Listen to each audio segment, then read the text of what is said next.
going to start the sternum. So sternum is actually a flat bone. You can see it's a flat bone, and its anterior median part it's actually covering the anterior median part of the thorax, because it's in the median plane, and also it's located anteriorly to the thoracic cage, right? So it is anterior median part of the thorax, and the shape you can see it's like a short sword. You can see the whole sternum is looking like a sword, a small sword, right? Here you can appreciate that very clearly, like a sword. You can see it's like a handle of the sword, it's like a blade of the sword, right? So the upper handle is called as manubrium.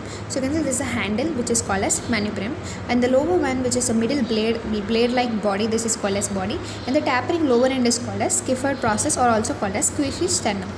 So actually, the sternum is longer in male when compared with the female. So male have a longer sternum, and the manubrium is a quadrilateral shape. So you can see a quadrilateral shape, and it's also a strongest and thickest part, and it's a posterior surface of manubrium.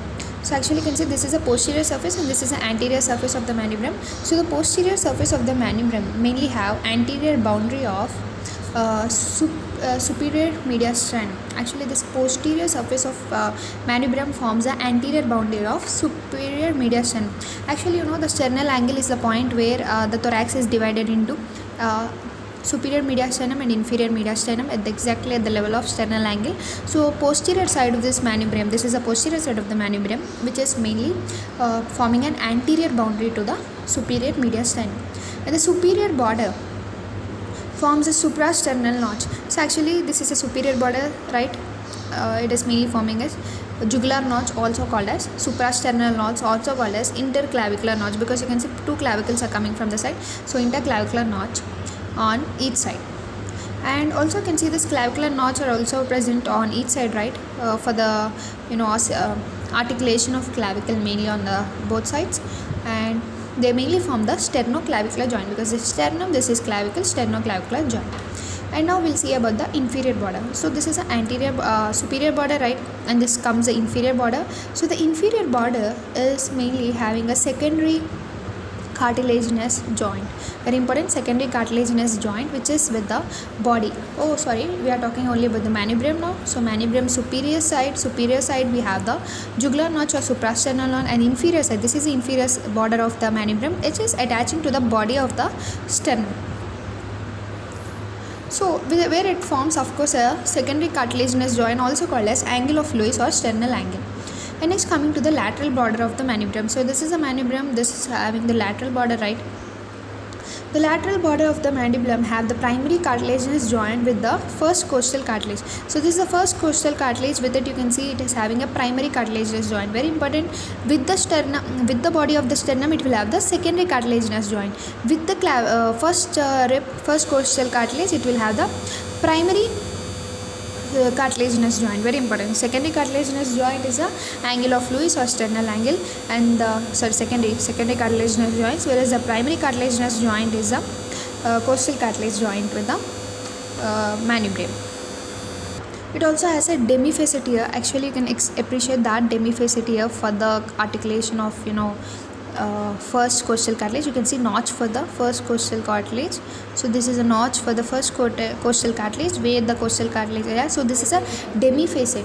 This is called as demifacet, and it is mainly forming a synovial articulation with the first costal cartilage, very important point. And next, with the upper part of the second costal cartilage, it also forms a joint with the upper part of the second costal cartilage. So you can see notch for the second costal cartilage, notch for the first costal cartilage. So this is about a manubrium. Now let us see what are the attachments to the manubrium.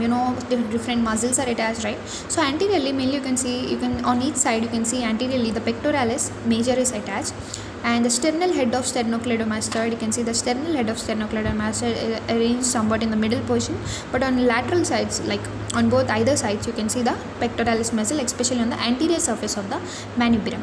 And next posteriorly, so posteriorly this is a posterior surface, but you can't see the muscle attachment, but just imagine that posteriorly mainly sternohyoid is attached to the upper part. So here somewhere the sternohyoid will be attaching, and the sternothyroid is attached to the lower part. So this is the lower part in the posterior surface of manubrium where the thyroid muscle is attached, and it is also related to the arch of aorta, whereas this sternohyoid upper part is related to the left brachiocephalic vein and also left brachiocephalic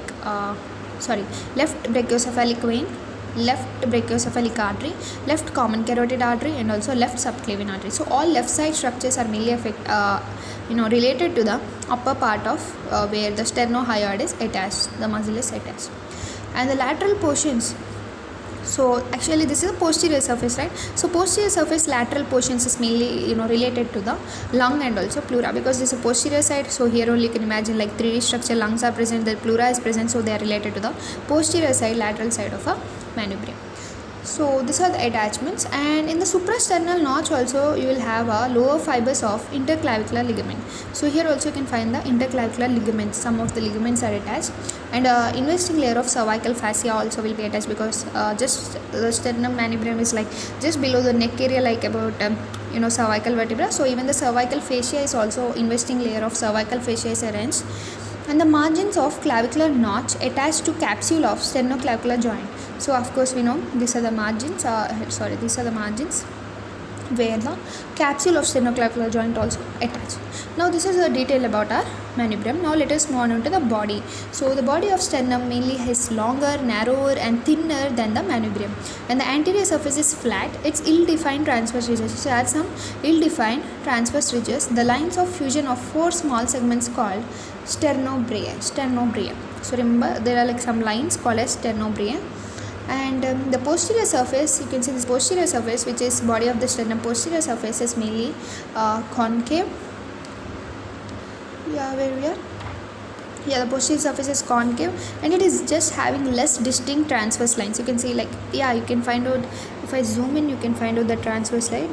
These are the transverse lines, but these are like less not so appreciated. But if you see the sternum from the anterior side, you will see more number of lines, that is transverse lines, which is called as mainly sternobria. So next, coming to the lateral border. So this is the lateral border. You can see here the lateral aspect of the sternum. So lateral border is mainly having a synovial joints with the lower second cartilage. So these are the synovial joints. You can see notch for the second costal cartilage, lower second costal cartilage. And 3 to 6 have 3 to 6 cartilages, and also attached to the upper 7 costal cartilage. So you can see notch for 6 costal cartilage, and this is a scaphoid process. This is a notch for the 4th costal cartilage, and the lower end have the primary cartilaginous joint with scaphy sternum. So this is a scaphoid process, right? So this is the body of sternum, right? In between them we have a joint called as scaphy sternal joint, also called as infrasternal joint.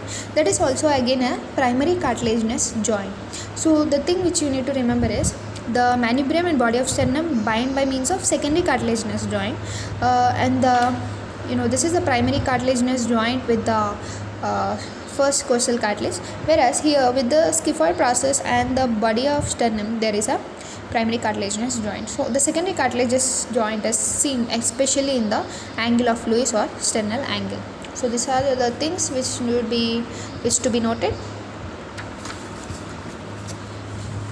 So you can see even to the body of sternum, anteriorly on either sides the pectoralis major muscle is attached, and the lower part is attached to posterior surface, especially sternocostalis. So you can see here this is the lower part of posterior side of body of sternum.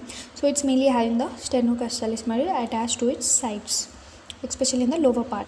And also in the posterior surface of the body, right side, you can see there is an area which is related to the pleura, especially on the right side, where the anterior border of right lung and also pleura are attached.